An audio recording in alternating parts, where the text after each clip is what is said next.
네, 다음은 자기소개서 작성 유의사항이에요.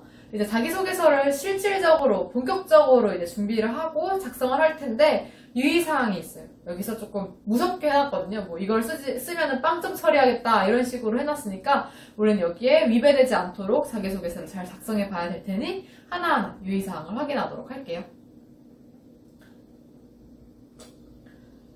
대학교육협의회라고 자기소개서 공통문항을 보여드린 적 있잖아요. 그 문항을 만들고 발표한 곳이 바로 대학교육협의회예요. 여기서 자기소개서를 작성할 때 이것 좀 유의해주세요. 이렇게 해가지고 내놓은 게 있어요. 첫 번째, 자기소개서는 지원자 본인이 작성하여야 하고 사실에 입각하여 정직하게 지원자 자신의 능력이나 특성, 경험 등을 기술하여야 합니다. 라고 써있습니다. 자기소개서는 누가 써야 된다? 자신이 써야 됩니다. 자기를 소개하는 건데 당연히 자기가 써야겠죠. 그래서 다른 사람이 써주면 안 돼요. 엄마나 선생님이나 아니면 다른 알바나 이런 거 써주면 안 되고 정직하게 자신의 능력이나 경험을 기술해야 합니다. 보통 자기 소설서라고 말을 많이 하거든요. 왜냐면 쓰다 보면은 나를 좀 더 예쁘게 포장하기 위해서 되게 많은 말들을 써내게 되는데 그런 것보다는 솔직 담백하게 자신의 이야기를 하는 게 훨씬 더 매력적인 자소서가 될 수 있습니다. 그리고 두 번째는 자기소개서에 기술된 사항에 대한 사실 확인을 요청할 경우 지원자는 적극 협조하여야 합니다. 라고 되어 있어요. 이렇게 유의사항 1번을 써놔도 안 지키는 사람들이 있단 말이에요. 약간 저는 조금 저는 좀 아니에요. 이렇게 하는 학생들이 있는데 사실 확인을 그래서 요청을 합니다.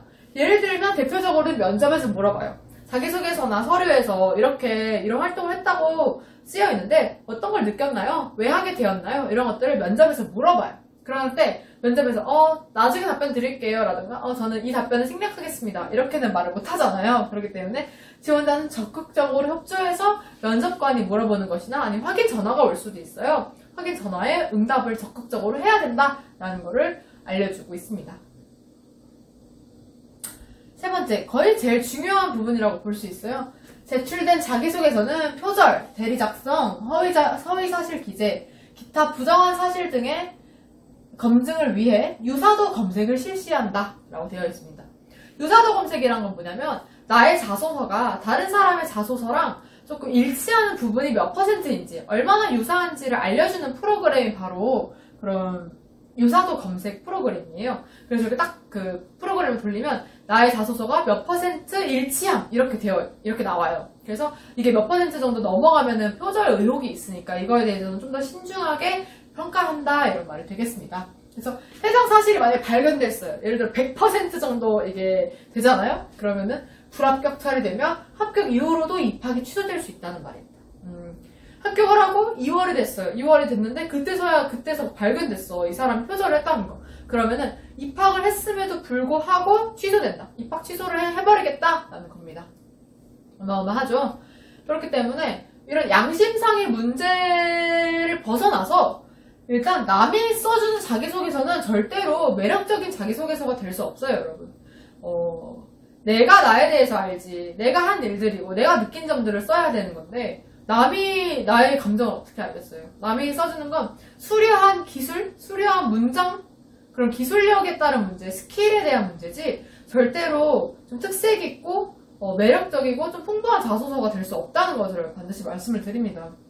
그래서 자기소개서를 쓰다가 만약에 막히는 부분이 생겼어요. 막히는 부분이 생겨서 선생님 저 여기 못하겠어요 하면은 다른 대피라는 사람을 찾는 게 아니라 저한테 상담 신청을 하세요. 상담 신청이라고 하면 카톡도 되고 문자도 되고 전화도 됩니다. 그냥 저한테 문자 넣어주고 선생님 저 이 부분이 막히는데 저 모르겠어요 라고 하면 쌤이랑 같이 이제 말을 하고 이 부분을 어떻게 하면 이렇게 하면 어떨까? 라고 제안도 하고 같이 고쳐가고 하면서 그걸 여러분들이 끙끙끙끙 하면서 써내는 게 중요한 거지 다른 사람이 수려한 문장 기술력으로 하면은 안 됩니다. 그렇게 다른 사람이 써주는 거는 다시 한번 강조하지만 절대로 좋은 자소서가 될 수 없습니다. 이미 유사도 검색 시스템뿐만이 아니라 그냥 이런 것들이 다 유의사항이 적혀 있기 때문에 그런 점에서라도 그냥 유의를 해줘서 좀 멋진 자소서를 만들어내기 위해서는 누가 써야 된다? 자기가 써야 된다. 자기소개서잖아요. 그래서 그거를 강조하고 싶었습니다. 그리고 이거는 우리가 재료를 고를 때 조금 주의해야 될 사항이라서 갖고 와봤어요. 자기소개서에 다음 사항을 기재할 경우 서류평가에서 0점 또는 불합격 처리됩니다 라고 되어 있어요. 0점. 서류평가에서 빵점을 받는 거예요. 빵점 받으면 당연히 불합격이고 당연히 떨어지겠죠. 우회적으로 언급할 수도 있어요. 예를 들어 뭐 여기 토익 같은 게 있는데 토플, 탭스 이런 게 있는데 탭스라고 말 안 하고 몇 점이라고 말 안 하고 어떤 시험에서 고득점을 했다 이렇게 쓰는 학생들도 있어요. 이걸 피해 가려고. 그러면은 평가에 반영하지 않습니다. 뭐 몇 점 받았던 상관없어요. I don't care. 그냥 알겠어요. 그냥 다른 것부터 평가할게요. 이런 식으로 우회적 언급을 해도 평가에 반영되지 않으니까 이런 걸 좀 염두에 두고 자기소개서에 썼으면 좋겠어요. 첫 번째는 공인어학 성적인데요. 공인어학 성적을 쓰면 빵점 처리된다라는 겁니다.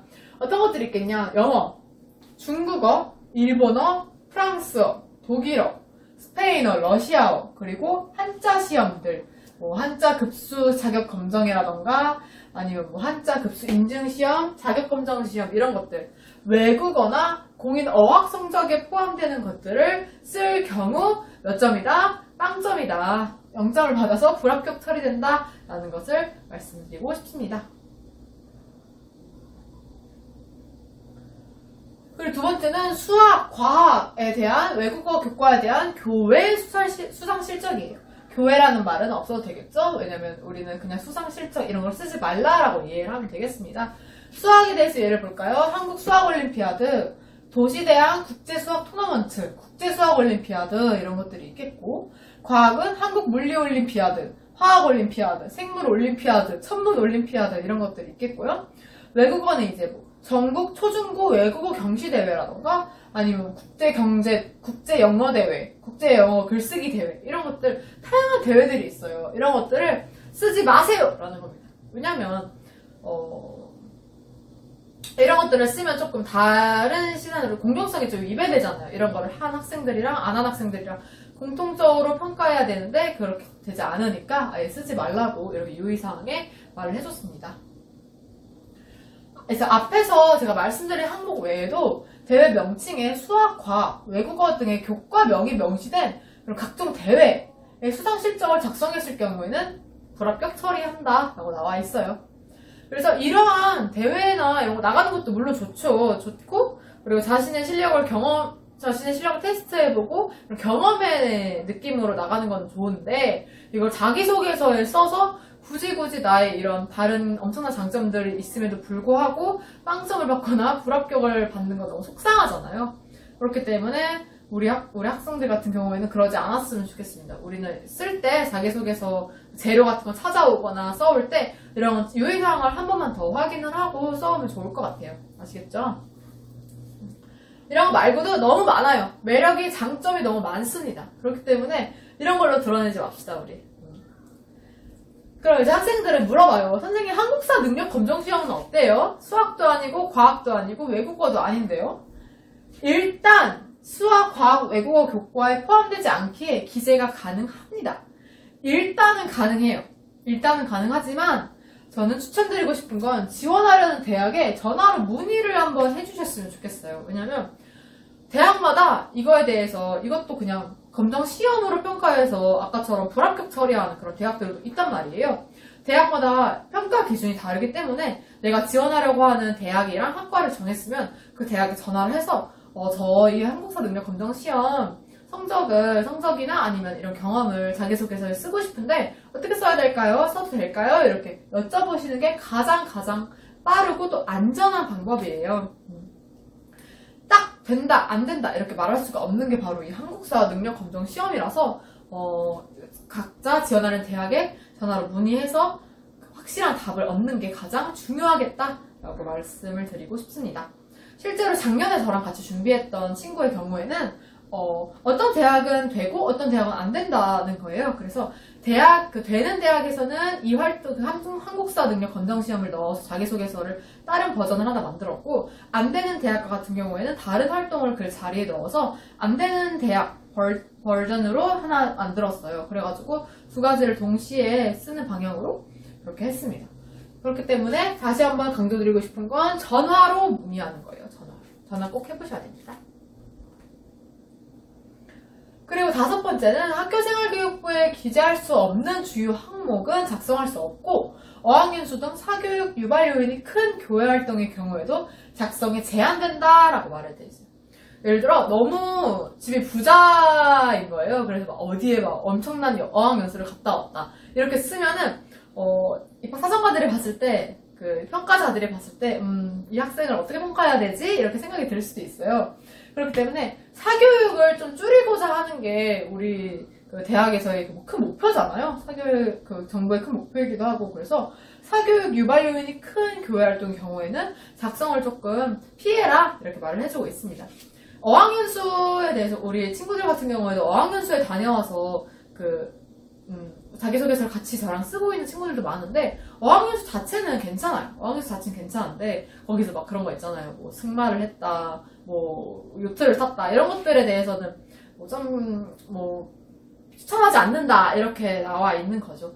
하지만 그 활동에서 어쨌든 그런 것들은 쓰지 않는 게 좋을 것 같습니다. 어학연수 자체는 문제가 안 되고 거기서 많은 경험들을 했고 그거에 대해서 쓰는 거는 나를 형성한 과정이니까 당연히 괜찮아요. 상관없습니다. 하지만 그래도 이러한 유의사항이 있다라는 것들, 발명, 학회지 등재, 도서 출간 이런 것들에 대해서는 조금 다시 한번 생각해 봐라라는 겁니다. 우리 친구들 같은 경우에 만약에 이러한 그런 활동들이 있다면 저랑 같이 얘기를 한번 해보고 그래, 이건 괜찮을 것 같아요 라고 서로 합의를 본 다음에 작성을 해보면 좋을 것 같습니다. 이해되셨죠? 그리고 학생부 위주 전형의 자기소개서는 지원자 본인의 강점을 부각시키기 위해 작성하는 것으로 지원자 성명, 부모의 실명을 포함한 사회적 경제적 지위를 암시하는 내용을 기재할 경우 불이익을 받는다라고 되어 있습니다. 이것도 아까랑 똑같은 내용이에요. 우리 아빠 누구다, 우리 엄마 누구다, 우리 삼촌 누구다 이렇게 쓰면은 조금 공정한 시선으로 서류를 바라볼 수 없게 되잖아요. 그렇기 때문에 이것도 불이익을 받을 수 있으니까 조금 신중해서 쓰세요 라는 작성을 금지합니다 이렇게 나와 있습니다. 되도록 공정하게 평가하려고 이런 유의사항을 내준 것이니까 우리 모두 지켜보도록 해요. 네, 마지막 유의사항입니다. 표준 공통 원서 접수 서비스를 활용하는 경우 자기소개서 작성 시 입력 허용 가능한 문자는 영문자, 숫자, 한글만 가능하며 특수문자는 아래의 특수문자 및 기호만 입력이 가능합니다. 여기서 표준 공통 원서 접수 서비스라는 게 뭐냐면 우리가 나중에 이제 원서 접수를 할 때 진학사라던가 아니면 UA라던가 어떤 홈페이지를 공통 접수 홈페이지가 따로 있어요. 거기다 이제 자기소개서를 한글에 써놓고 이제 그대로 그걸 복붙해 와서 이제 그걸 내게 될 건데 그때 홈페이지 상에서 가능한 문자가 영문자, 숫자, 한글만 된다는 거예요. 다른 아랍어라던가 중국어 이런 것도 좀 힘들다라는 거가 말이 되겠죠? 그리고 여기 특수문자는 이것만 돼요. 골뱅이, 눈웃음표, 느낌표 이것만 된다는데 만약에 나의 조금 매력을 좀 발산하고 싶어서 좀 더 귀여운 이모티콘 같은 것, 귀여운 특수문자 같은 걸 넣고 싶다라는 친구들이 간혹가다 있을 수 있어요. 그런 경우에는 아쉽게도 허용 문자 및 기호가 이런 것밖에 안 되니까 좀 참고를 해주셨으면 좋겠다라고 해서 7번까지 유의사항을 작성을 해주었습니다. 이런 다양한 유의사항이 있는데 보통의 학생들의 경우에는 자기가 직접 자기소개서를 쓰고 양심에 맞게 찾아보고 그렇기 때문에 아무런 문제가 되지 않지만 그래도 자기소개 작성 전에 이런 걸 알아두고 시작하는 게 훨씬 도움이 될 것 같아서 갖고 와봤습니다. 네, 이제는 과제 안내를 나갈 거예요. 과제 안내라고 하면 다음 주 이 시간까지 과제를 저한테 제출을 해주시면 되는 건데요.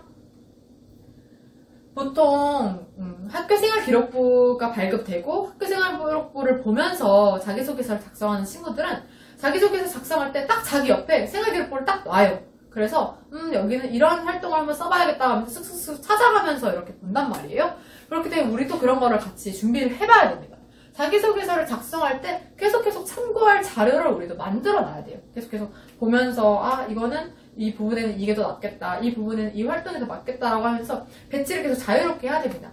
만약에 이 자료가 없을 경우에는 너무 헷갈려요. 내가 무슨 활동을 썼는지 어떤 활동을 했었는지도 나중에 까먹습니다. 그렇기 때문에 좀 이 15개를 손글씨로 써오는 것도 물론 좋지만 잘 정리한 워드나 한글로 좀 정리를 잘 해놨으면 좋겠어요. 왜냐면 이걸 약간 보물 창고? 재료 창고 같은 느낌으로 계속 보면서 피드백하고 그래야 되기 때문에 이걸 만드는 걸 정말 중요하다고 볼 수 있습니다. 앞서서 제가 말씀드렸던 이런 요소들에 걸맞게 자기소개서 재료, 경험을 15개 정리를 해오는 거예요. 어떤 활동인지, 과정은 어떠했는지, 내가 이 활동을 왜 하게 되었는지, 어떠한 느낀 점이 남았는지 이런 것들을 좀 구체적으로 저한테 그냥 얘기해준다. 스토리텔링 느낌으로라도 괜찮으니까 좀 편하게 조금 그래도 구체적으로 작성을 해와줬으면 좋겠어요. 작성해서 메일은 똑같이 imagmyuni@gmail.com 이 제 메일로 보내주시면 되는데 여기서 중요한 거는 그냥 내가 이 활동 동기 그리고 뭐 결과 이것만 딱 나열해오는 게 아니라는 것. 그냥 과정과 동기와 느낀 점과 배운 점 그리고 이거가 미친 영향까지 한 번에 다 정리를 해서 갖고 와야지만 훨씬 더 수월하게 자기소개서 작성, 자기소개서 상담이 이루어질 수 있다는 점 다시금 강조드립니다. 이해되셨나요? 조금 원래 30개였는데 좀 많을 수도 있다고 생각해서 15개로 해왔으니까 최대한 채워왔으면 좋겠습니다. 책을 그냥 15개라고 해서 너무 많아요 선생님 저 이런 거 없어요 라고 하는 친구들도 많아요. 있는데 그냥 책을 읽었다거나 아까 말씀드렸던 것처럼 전공 강의를 한번 들어봤다거나 이런 것들에 대한 도전이나 이런 것들도 모두 다 포함이 되는 거니까 되게 부담스럽게 큰 것만 생각하지 말고 되게 작은 사소한 것들도 다 괜찮아요. 다 상관없으니까 15개 정도를 정리해 왔으면 좋겠습니다. 우리의 무기가 될 거예요. 우리의 재료가 되고. 아시겠죠?